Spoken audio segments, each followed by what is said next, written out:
वजीर आला साहब ने जो करारदाद पेश की है असेंबली में, उसकी मैं समझता हूं कि इस असेंबली में मौजूद हर वो शख्स हिमायत करेगा जो जायज तरीके से इस असेंबली में पहुंचा है, जो जायज तरीके से इस असेंबली में पहुंचा है। और आज सर आज मुझे बड़ी खुशी हुई सर। मैं थोड़ा लाइटर नोट में बात करूं, मैं जज्बातीपन नहीं करूंगा, रोजा है सबका। तो सर आज ताहा साहब हाथ जोड़ रहे हैं आपको। हाँ, तो मैं ताहा साहब अगर हाथ जोड़े, ताहा साहब से मैं शुरुआत करता हूं कि आज ताहा साहब ने माशाल्लाह रोजे में ये बात, काफी बातें सच करते हैं, काफी। आज एक बात मान ली कि ये फॉर्म 47 पे है। इनको एतराज ये नहीं था, इनको ये एतराज नहीं था तकरीर में।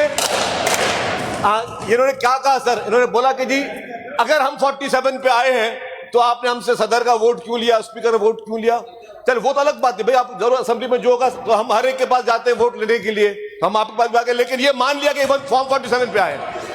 अगर ये फॉर्म 47 पे नहीं आते तो ये इस करारदाद की जरूर हिमायत करते। लेकिन मैंने कहा कि आज हर वो शख्स जो लेजिटिमेट तरीके से आया है उसने इस करारदाद की हिमायत की, और ताहा साहब ने आज उसकी तायीद की, क्योंकि इन्होंने कहीं पर यह नहीं कहा कि जी हम पे ये गलत इल्जाम लगाया गया है। इन्होंने इनकी तकरीर दोबारा सुन लें। अगर मैंने अपने अल्फाजात इस करारदाद को से ताल्लुक नहीं था, लेकिन चलो उन्होंने कह दी बात, तो लेकिन से ताल्लुक इस तरह था कि वोटर हमेशा वो होगा जो वोट लेके आएगा। सर दूसरी बात, कराची के लोग और सिंध के हर शहर के लोग बड़े बाशऊर लोग हैं। उन्होंने हर इंतखाबात में शऊर के साथ फैसले किए, शऊर के साथ सही लोगों को असेंबली में चुन के उन्होंने भेजा। और आप देख रहे हैं कि जिन लोगों को सिंध भर के हर इजला से लोगों को जिनको वोट मिले वो असेंबली में आए, जो गलत तरीके से आए या जिस तरीके से आए वो भी उन लोगों ने आज खुद माना है। मैंने नहीं बोला, किसी का नाम लिया। सर दूसरी बात, वो कॉन्फ्रेंस हुई, ठीक है, बात हुई कि जी गवर्नर हाउस में कॉन्फ्रेंस हुई, भाई हुई, कल उसमें हम बात कर चुके थे। आज की जो करारदाद थी उसका उससे वास्ता कहीं कतन नहीं था, ना हमने कहीं पर जिक्र लिया, लेकिन फिर 2-3 दोस्तों ने जिक्र किया। सर उस कॉन्फ्रेंस में एक बात बड़ी, सबने, मैंने कुछ क्लिप्स देखी, मैं तो नहीं उस कॉन्फ्रेंस में गया था, मैं समझता उस कॉन्फ्रेंस में एक भी ऐसा बंदा नहीं गया था जो अवाम के वोटों से काउंसलर भी बन सके। वो सिलेक्टेड क्राउड था, एक भी ऐसा शख्स नहीं था जो अवाम के वोटों से काउंसलर बन सके। सर उस कॉन्फ्रेंस में यह फैसला किया गया कि जी बल्दियाती निजाम को स्ट्रांग किया जाए। सर कौन कहता कि बल्दियाती निजाम को स्ट्रांग नहीं किया जा सकता और नहीं किया गया है। आज भी मेयर कराची काम कर रहा है, मेयर हैदराबाद काम कर रहा है, मेयर सखर काम कर रहा है, तमाम डिस्ट्रिक्ट काउंसिलान के चेयरमैन सब काम कर रहे हैं। अली साहब और अपनी सीट पे बैठे हैं, आप आ जाएं। सर आप सुन लेना, 2 मिनट सुन लेना। आप आ जाएं, बैठे। सर नहीं बैठे बैठे। सर तमाम लोग बल्दियाती नुमाइंदे काम कर रहे हैं, और वो जो बल्दियाती इख्तियारात हैं उसके तहत ही काम कर रहे हैं, और अच्छा काम हो रहा है। सर बात यह है, जब बल्दियाती इंतखाबात लास्ट हुए थे, आज भी जिन लोगों ने, सर आप हाउस इन ऑर्डर करवाएं please, sir house in order कराएं सर। आज भी order in the house please. जिन लोगों ने तकारीर में क्या कहा कि जी बल्दियाती निजाम को क्यों स्ट्रांग नहीं करते, क्यों आप उसको पावर नहीं देते, हम तो पावर देते, लेकिन आप बल्दियाती इंतखाबात से भागते क्यों है? क्या खौफ था आप बल्दियाती इंतखाबात से भागे? जिस बल्दियाती इंतखाबात को मजबूती की आप बात कर रहे थे वो क्या मुहरकात थे?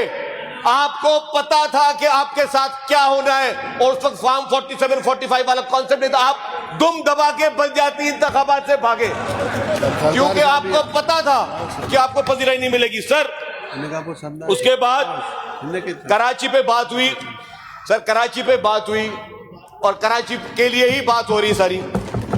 सर मैं आज भी कह दूं कि कराची अल्हम्दुलिल्लाह पाकिस्तान का बेहतरीन शहर है, जिसकी वजह यह है, ये तो एक सोचा समझा प्रोपेगेंडा, जो एक सोचा समझा प्रोपेगेंडा हमेशा किया जाता है कराची के खिलाफ, उसका वो उसी का तसलसल चल रहा है। आज भी पूरे पाकिस्तान में कोई एक शहर बता दे जिसमें सेहत की वो सहूलियात हो जो कराची में है। पूरे पाकिस्तान में कोई एक शहर बता दे जिसमें लोग इलाज कराने के लिए आते हो। वो वाहिद शहर कराची है जिसमें state of the art hospital है, जब पूरा पाकिस्तान इलाज कराने आता है। और कौन से शहर में जाते हैं? दूसरी बात मुझे ये बताए, ये हमारे दोस्त बेटे, इनमें से कितने लोगों के रिश्तेदार बीमार होते हैं? कितने लोग जो जिनके बीमार हैं वो इलाज कराने के लिए लाहौर जाते हैं, इस्लामाबाद जाते हैं, पेशावर जाते हैं, कोयटा जाते हैं? सब कराची में क्यों आते हैं? पूरा पाकिस्तान कराची में इलाज के लिए क्यों आता है? और ये कराची में सहूलियत किसने दी है? ये कराची में सहूलियत पाकिस्तान पीपुल्स पार्टी की हुकूमत सिंध ने दी है और कहीं से नहीं आई है। सर रोजगार की बात करें, रोजगार की बात करें, अगर कराची इतना बुरा शहर है तो पूरा पाकिस्तान रोजगार के लिए कराची क्यों आता है? पूरा पाकिस्तान रोजगार के लिए किसी और शहर में क्यों नहीं जाता? क्योंकि रोजगार भी यहां पर है, इलाज की बेहतरीन सहूलियत यहां पे है और यहां पे तरक्याती काम हो रहे हैं। जिस तरीके से स्टेट ऑफ द आर्ट एक एक स्कीम गिनवाने के लिए तैयारी जो हो रही है कराची में, चैलेंजेस ज्यादा हैं। सर ये बात की जो सबसे इंपॉर्टेंट बात करूंगा कि कराची को वफाक के हवाले किया जाए। सर पेपरों में तो कभी ताक़यामत कराची वफाक के हवाले नहीं होगा, लेकिन प्रैक्टिकली कराची वफाक के हवाले हुआ था। वो कौन सा टाइम था? जब परवेज मुशर्रफ की हुकूमत थी और यहां पे इनकान मेयर था। पूरा कंट्रोल वफाक के हवाले। और क्या हुआ? कराची को क्या दिया आप लोगों ने? कराची को आपने चाइना कटिंग दी, कराची को आपने भत्ते दिए, कराची को आपने बोरीबंद लाशें दी, यहां के प्ले ग्राउंड सारे लोगों के शादी हॉल्स में कन्वर्ट हुए। करे पूरी सारी चीजें गिन करके दिखाएं इनको। जिस तरीके से यहाँ के शादी हॉलों को, यहाँ के प्ले ग्राउंड को शादी हॉल किस किसने बनाए, किससे छुपी हुई कहानियां है। यहाँ के फुटपाथ तक बेचे गए। ये किस वक्त जब कराची इनडायरेक्टली वफाक के हवाले था तब आप लोगों ने किया। आप लोगों से नाज़मीन थे, आप लोग नुमाइंदे थे। कराची का वो बेड़ागर करने वाले वो लोग थे जिसको वापस पीपुल्स पार्टी आके बहाल कर रही है। तो वो हकीकतें हैं और वो चीज आप बनाए, फैक्ट फाइंडिंग कमीशन बनाए। तो उस वक्त कराची में क्या होता था? यहाँ पे जिन जिन पुलिस वालों ने ऑपरेशन किया, 45 पुलिस वालों को चुन चुन के कत्ल किया गया। उस वक्त माहौल क्या होता था? आज ये बात कर रहे बैठकर और तब इन्होंने आज बोले कि पाकिस्तान के लिए हमने अपने कायद को छोड़ा।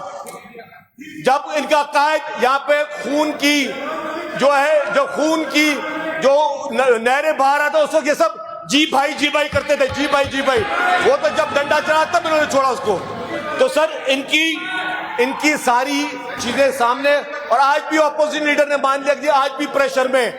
ऑपोजिशन लीडर साहब बताएं किसके प्रेशर में है? आप बताएं किसके प्रेशर में? आप वो बताएं किसके प्रेशर में? वो आपके कुछ मेंबरान के प्रेशर में, आपकी कुछ तंजीमों के प्रेशर में? सर एक बात है, ये बात बहुत अच्छी की हमारे एक मेंबर ने कि पाकिस्तान को बनाने वाला ये सूबा सिंध है, ये सिंध असेंबली जिसने पाकिस्तान बनाया, और इंशाल्लाह ता कयामत पाकिस्तान पे कोई आंच नहीं आने देंगे।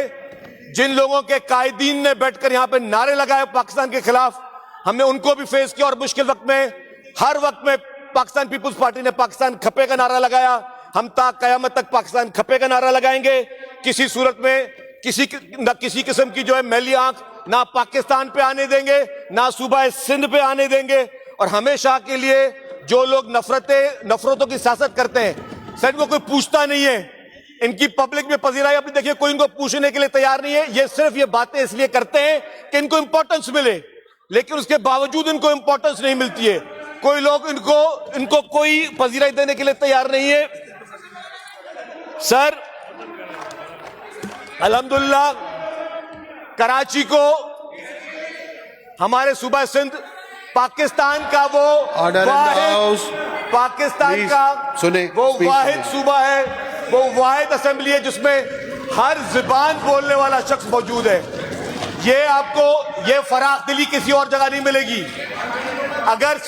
अगर सूबा सिंध इतना फराख दिल नहीं होता तो जिस तरह हर जुबान बोलने वाला शख्स इस असेंबली का मेंबर है, आपको हर जुबान बोलने वाला शख्स किसी और असेंबली में भी मिलता। क्योंकि सिंध फराख दिल था, सिंध ने हमेशा अपने दिल बड़े किए और सिंध हमेशा अपनी वैधानियत हर हिसाब से आखिरी हद तक जो है वो अपने कानून के दायरे में रहकर सिंध अपना केस मजबूत लड़ने के लिए तैयार है। पाकिस्तान जिंदाबाद। जी